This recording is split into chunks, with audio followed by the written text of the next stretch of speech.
Alright, next up in this section, we're going to be talking about beating coverage now that after we went over beating the blitz. So, again, a lot of concepts are going to apply from beating the blitz or kind of translate over.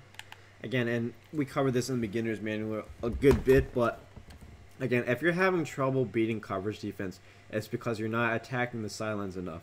Again, the sidelines will be your best friend versus coverage defense. So, again, utilizing flood concepts. So, plays like this. Or again, and it comes back to the corner routes and the post routes. So, again, what are the best ways to attack the sidelines are these corner routes. You know, what formations have the best corner routes? Probably bunch first, then trips head end. Again, the one benefit trips head end has over bunch is the spacing. So, that's why, you know, I run trips.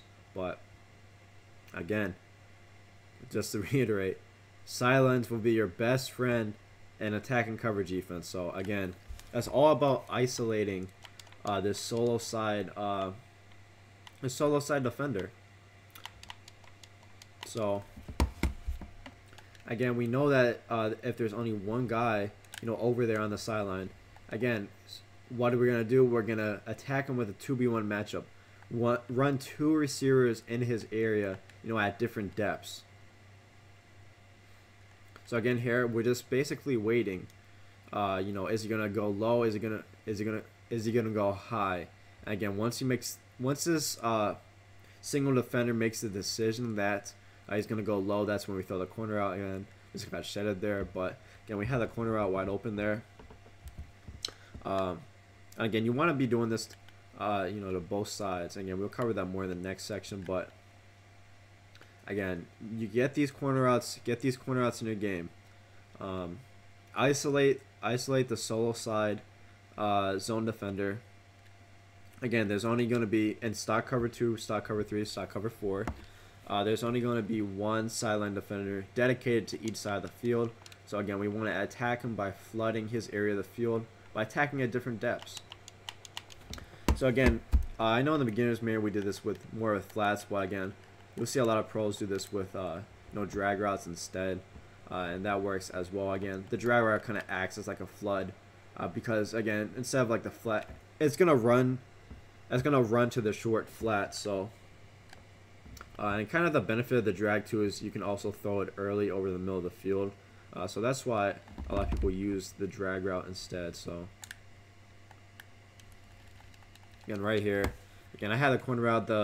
The purple kind of made the decision late, but again, practice mode, these D linemen, they be shedding like crazy. So let me just spy them to show you guys, just to get the point across, really.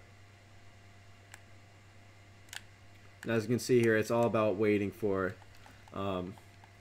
waiting to see what that single silent defender does. Again, does he go low? Does he go high? And again, we covered this a good bit in the beginner's manual. Again, we can do that to either side. So, and also another concept, even though you don't think of the crosser as a silent route, but again, it can be used as a silent route. That's still, you know, attacking the sidelines, because again, it's going to run late towards the sidelines. So again, this is another way to attack these sidelines. So I can do something like this, and again, as we went over in the beating the blitz video, you want to get these in routes and drag routes in your game, whether it's versus a blitz or a coverage defense, because again, you can fit these in routes in at just about any point. Again, the hook zones aren't great in this game, so again, that's why you'll see a lot of players run these post and cross read concepts or crossing and in route concepts, is because no hook zone is really going to guard you know, the in route. There's always going to be a window to throw that in route, and then the user's going to say, shit, there's a 30-yard, you know, crossing around the field. I know I got to go and guard that because we're utilizing our pull route, the push back to deep blue. So again, it's going to be a really tough decision on the user. And again, look at the spacing between the crossing route and the end route. That's really the key thing here is, you know, the spacing. You know, ask yourself, what are your main targets and what's the space between them? And it's going to be impossible to make, almost impossible to make a bad or the incorrect read on this, because there's just so much space between this in route and the crosser. Look, the in route's at damn near the 50, and you know, this in route's down here at the 20. And again, even with, you know, the spies and stuff on the field, again, there's always going to be this little window to fit in this in route. So again, make sure to get those crossing and in route combinations into your game. And yeah, that's really that. So again, back to, and again, like I said, a lot of the concepts will translate.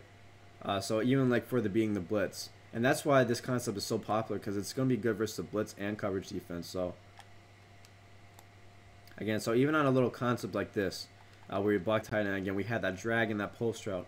Again, the user's going to have to run with this post route, because even a zone drop on 25, this post route's going to get, it's going to get in a spot where the zone drop won't guard it in time, and we can still throw it. Again, look, we got that little pull route, pushing back the deep blues. Again, the user kind of has to run with this.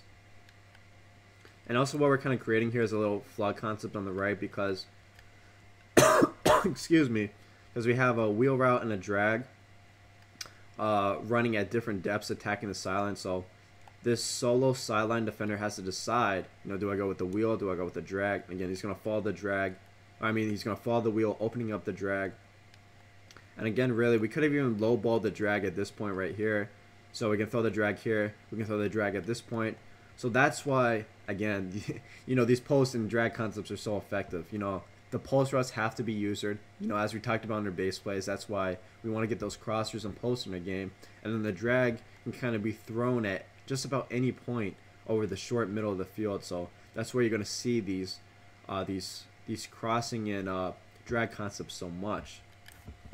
And even what we're doing here too is this wheel route even kind of acts as a pull route, because it's going to pull this purple towards the sideline, so where we can kind of like low ball this drag here as well. So again, we're kind of just pulling everything together. So, you know, with the pull routes, with the, you know, with the spacing over the middle of the field.